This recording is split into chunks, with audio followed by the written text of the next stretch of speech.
get you started on your first hip hinging exercise. It's thigh slides, or some people go ahead and call them body weight RDLs. What you want to do is, again, you're going to hook the band up at your hips.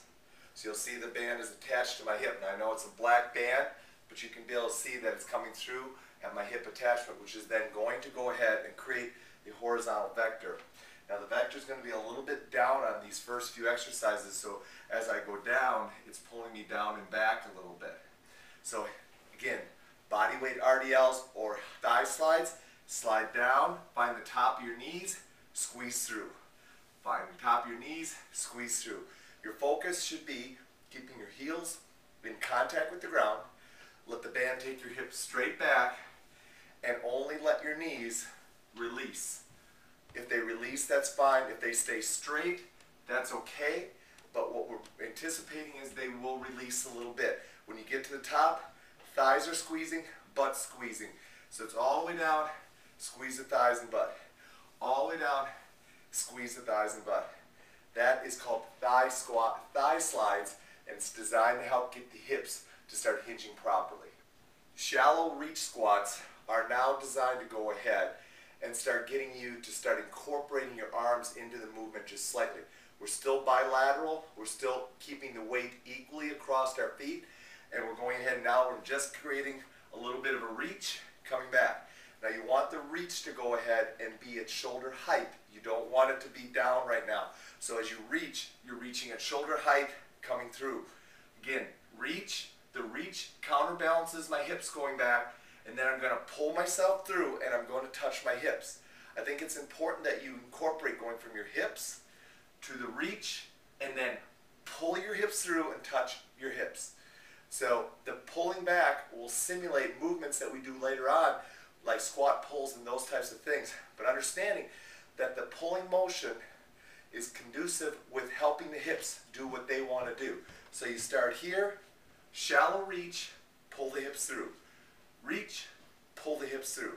Squeeze, tighten those thighs, and make sure at the top you're really setting that butt and making sure those thighs are nice and tight. As always, pressure is through the heels. Now prisoner hinges are going to go ahead and incorporate more of the scapula to stay in place and stabilize. So we're going to go ahead and we're going to put the hands here. Now what we're going to work on is push the elbows back, hinge, come back through. Push the elbows back, hinge, come back through. Now very often, as people go ahead and go into the hinge, they let the shoulders round forward. I don't want to facilitate that. I want to go ahead and facilitate good scapular retraction and adduction. So I'm going to go ahead and put the hands behind. Now they're going to have to hinge and not let the hip and the head come forward. So it's a little hinge, drive through. Little hinge, drive through. Little hinge, drive through. So putting the hands behind the head, it's going to make the scapula really engage. It's going to increase posture. If they're anteriorly tight, they're going to struggle with being able to keep their hands locked. So therefore, let their fingers come unlocked, elbows back, hinge, come forward. Hinge, come forward. And what you'll immediately see is they're going to go ahead and get a great scapular contraction, and could be a very challenging exercise for them. Prisoner hinges. It'll get the scapula and the hip to start talking to each other. Now we're going to go ahead and we're going to incorporate a lot more dynamic movement with the arms. We're still going to be bilateral. We're still going to go ahead and incorporate mostly just the hinge, but we're going to do ground zero jumps. Now, what we want to do is implant the heels firmly into the ground, let the hips go back, hands go with them. So now they're ground zero jumps.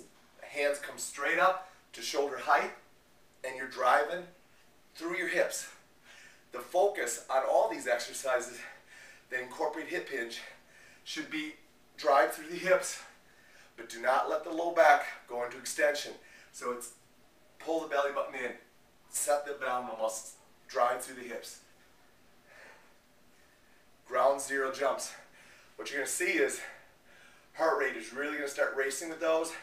It's a really nice way to start getting the hinge going and getting a lot of repetitions in a short period of time. The next exercise we call hinging rotational reaches. And the idea behind this is to now start incorporating some unilateral weight shifting coming out of the hinge.